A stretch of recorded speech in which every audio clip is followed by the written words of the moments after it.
I was raised in a Christian home. My mom and dad raised me. They did a lot in my life that I am now realizing more and more often about what lessons they taught me early in life, so I can put them to use now.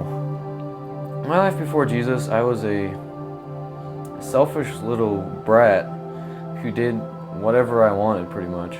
Because before it was the concept of do good, try harder, and be a good boy, which that never changed my heart. That never did anything. It was just like, why would I want to try in the first place? It didn't give me a motivation.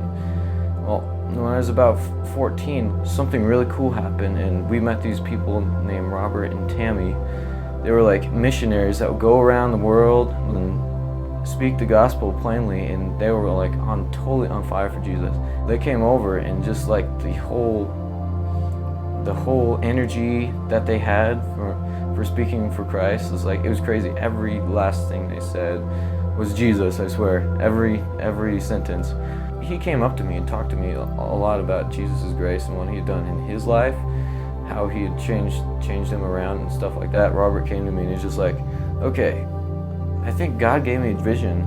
I saw this plant growing and it's slowly sprouting, and I can like see like the different stems and leaves coming off of it as it keeps on going on. It just keeps on growing, and I believe that this was you, because like God just like put me on your heart last night, and then he gave me that dream, like a stem growing and growing and growing in the Lord, and then finally being able to spread his word. And something hit me. I was like, something really cool. It was just like, these people are really cool. They're really on fire for Christ.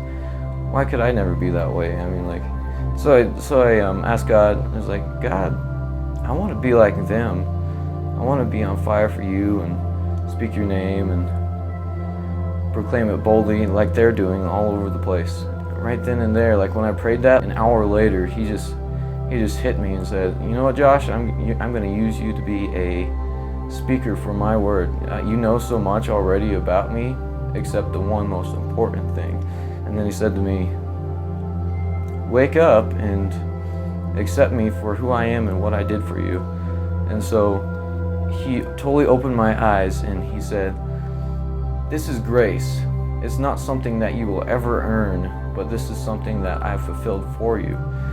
Well, it was that night before Robert came and talked to me that I just began like to see stuff in a whole new perspective. As I was saying, it was like I no longer have to like live for myself and try to make a good reputation for myself and keep on trying and failing and trying and failing, which that totally opened my perspective from being, first of all, judgmental, because I was a judgmental kid as well, because I would go around thinking, oh, that person's bad, I'm better than them, type of thing.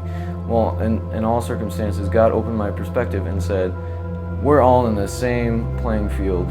We all have the same problems. We all sin. We all fallen short of the glory of God, and it says in Romans. And that was mind-blowing, because I walked into school that next month.